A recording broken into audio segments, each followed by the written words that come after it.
दोस्तों, लगातार तीसरी बार आम चुनाव में विजयी होने पर प्रधानमंत्री नरेंद्र मोदी को 75 से ज़्यादा देशों के नेताओं ने बधाई संदेश भेजा। बधाई देने वाले नेताओं में अमेरिका के राष्ट्रपति जो बाइडेन, रूस के राष्ट्रपति व्लादिमीर पुतिन, ब्रिटेन के प्रधानमंत्री ऋषि सुनक, इटली के प्रधानमंत्री जॉर्जिया मेलोनी, फ्रांस के राष्ट्रपति इमैनुअल मैक्रों, इजरायल के प्रधानमंत्री बेंजामिन नेतन्याहू, जर्मनी के चांसलर ओलाफ शुल्ज, यूक्रेन के राष्ट्रपति व्लादिमीर जेलेंस्की समेत UAE, Indonesia, Malaysia, Bangladesh, Spain, Singapore, Taiwan, Norway, Mauritius, Oman, Singapore, Japan, दक्षिण कोरिया जैसे राष्ट्रों के प्रमुख शामिल हैं। प्रधानमंत्री मोदी ने इनमें से कई नेताओं को इंटरनेट मीडिया पर धन्यवाद दिया और कुछ देशों के साथ द्विपक्षीय रिश्तों को आगे बढ़ाने के साथ काम करने की इच्छा भी जताई। इटली के प्रधानमंत्री मेलोनी सबसे पहले बधाई संदेश भेजने वाली नेताओं में शामिल रहीं। चुनाव से पहले भी मेलोनी ने मोदी से टेलीफोन पर बात की थी और उन्हें 13-14 जून 2024 को इटली में G7 देशों की बैठक में हिस्सा लेने के लिए आमंत्रित किया था। प्रधानमंत्री मोदी ने चुनाव के दौरान एक साक्षात्कार में कहा था कि वह G7 की बैठक में हिस्सा लेंगे। बताया जा रहा है कि प्रधानमंत्री मोदी 13 जून को इटली रवाना हो सकते हैं। फ्रांस के राष्ट्रपति मैक्रों ने लिखा, भारत में दुनिया के सबसे बड़े लोकतांत्रिक चुनाव का समापन हो गया है। प्रिय मित्र, मोदी को बधाई। हम साथ मिलकर भारत व फ्रांस के बीच रणनीतिक साझेदारी को और मजबूत करेंगे। अमेरिकी राष्ट्रपति बाइडेन ने प्रधानमंत्री मोदी और राजग को जीत की बधाई दी और कहा कि भारत एवं अमेरिका के बीच दोस्ती सिर्फ बढ़ रही है। रूस के राष्ट्रपति पुतिन और ब्रिटेन के प्रधानमंत्री सुनक ने प्रधानमंत्री को फ़ोन करके जीत की बधाई दी। यूक्रेन के राष्ट्रपति जेलेंस्की ने अंग्रेजी व हिंदी में भेजे संदेश और लिखा कि मैं भारत में विश्व के सबसे बड़े लोकतांत्रिक चुनाव के सफलतापूर्वक आयोजन का अभिवादन करता हूँ।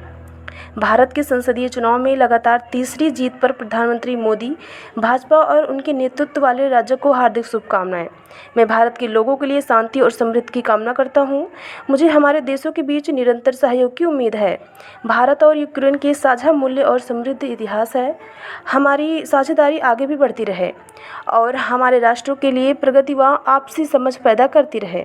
विश्व में हर कोई वैश्विक मामलों में भारत की भूमिका के महत्व को स्वीकार करता है। यह महत्वपूर्ण है कि हम सभी राष्ट्रों के लिए न्यायसंगत शांति सुनिश्चित करने के लिए मिलकर परिश्रम करें। इस संबंध में हम भारत को शांति शिखर सम्मेलन में भाग लेते हुए देखने के लिए उत्सुक भी हैं। दरअसल अगले हफ्ते स्विट्जरलैंड में यूक्रेन में शांति के लिए पहली बैठक होने वाली है। इसमें भारत को आमंत्रित किया गया है। प्रधानमंत्री मोदी ने जेलेंस्की को लिखे जवाब में कहा कि भारत इस क्षेत्र में सभी के लिए अमन शांति स्थापित करने में मदद करता रहेगा। भारत में चीन के नए राजदूत सू फियोंग ने अपने बधाई संदेश में लिखा कि लोकसभा चुनाव में विजय हासिल करने के लिए प्रधानमंत्री नरेंद्र मोदी, भाजपा व राजग को बधाई। हम भारत व चीन के बीच रिश्तों को मजबूत व स्थिर बनाने के लिए साझा कोशिश करने को लेकर आशान्वित हैं। यह दोनों देशों, एशिया और दुनिया के हितों व उम्मीदों के मुताबिक है। चीनी विदेश मंत्रालय के प्रवक्ता माओनिंग ने भी एक प्रेस ब्रीफिंग में प्रधानमंत्री मोदी को जीत की बधाई दी।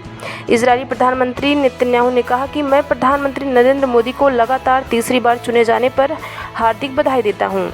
भारत और इजरायल के बीच दोस्ती नई ऊंचाइयों की ओर बढ़ती रहे, यही कामना है। बधाई हो। पड़ोसी देशों में श्रीलंका, मालदीव, ईरान व सेशेल्स के राष्ट्रपतियों और नेपाल, बांग्लादेश, भूटान, म्यांमार और मॉरिशस के प्रधानमंत्रियों ने प्रधानमंत्री मोदी को बधाई संदेश भेजे हैं। मालदीव के राष्ट्रपति मोहम्मद मुइज्जू ने अपने संदेश में दोनों देशों की साझा समृद्धि और स्थिरता के लिए साझा हितों को आगे बढ़ाने के लिए मिलकर काम करने की आशा जताई।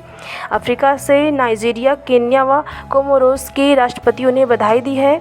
जमैका, बारबाडोस और गुयाना के नेताओं ने भी बधाई संदेश भेजा है।